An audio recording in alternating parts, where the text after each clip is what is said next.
You know what, 90 student को economics बहुत ज़्यादा टफ लगती है बिकॉज वो एक गलत तरीके से इकोनॉमिक्स को स्टडी करना स्टार्ट कर देते हैं। आप क्लास 12th में पहुंच चुके हो, आपको इकोनॉमिक्स के बारे में काफ़ी कुछ पता है, बट अगर आपको 90% मार्क्स लेके आने हैं, 90 मार्क्स इकोनॉमिक्स में स्कोर करना है, तो आपको ईजी स्टेप्स को फॉलो करना पड़ेगा।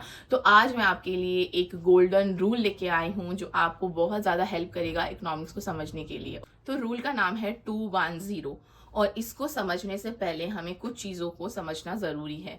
तो वो चीज़ें हैं क्या? सबसे पहले कि आप इकोनॉमिक्स किस तरीके से पढ़ते हैं और आपको क्यों वो टफ लगती है, इसका आंसर सिर्फ आपके पास है। आप अपनी स्टडीज़ को देखिए और समझिए कि आपको इकोनॉमिक्स क्यों टफ लगती है। तो मोस्टली स्टूडेंट्स क्या करते हैं कि इकोनॉमिक्स के कॉन्सेप्ट को समझते नहीं, रियल लाइफ से उसे कनेक्ट नहीं करते हैं और डायरेक्ट मगिंग करना, रटना स्टार्ट कर देते हैं। तो मुझे ये लगता है कि मगिंग से कोई फायदा होता नहीं है। वो कुछ टाइम के लिए याद हो जाता है, रट्टा मार लेते हैं, बिल्कुल एग्जैक्ट वो याद कर लेते हैं, बट जब वो लिखना स्टार्ट करते हैं पेपर में तो बिल्कुल जीरो।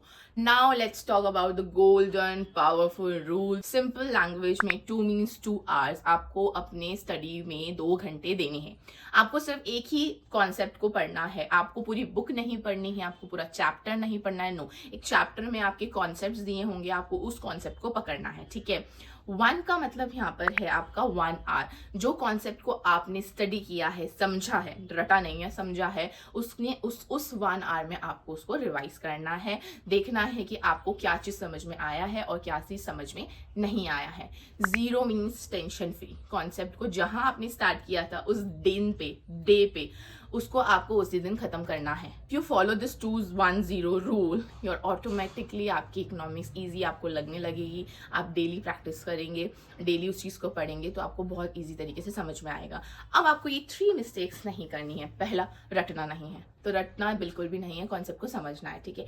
सेकेंड मिस्टेक आपको ये नहीं करनी है कि आप सिर्फ थ्योरेटिकल पार्ट पढ़ते जा रहे हो और न्यूमेरिकल्स को स्किप कर दे रहे हो, ठीक है, क्योंकि मैक्रो इकोनॉमिक्स एक ऐसा सब्जेक्ट है जिसमें काफ़ी ज़्यादा न्यूमेरिकल्स हैं। आपको न्यूमेरिकल्स को नहीं छोड़ना है, आपको थ्योरेटिकल पार्ट के साथ साथ न्यूमेरिकल्स को भी पढ़ना है, उसको प्रैक्टिस करना है और डेली अपने प्रैक्टिस में लेके आना है।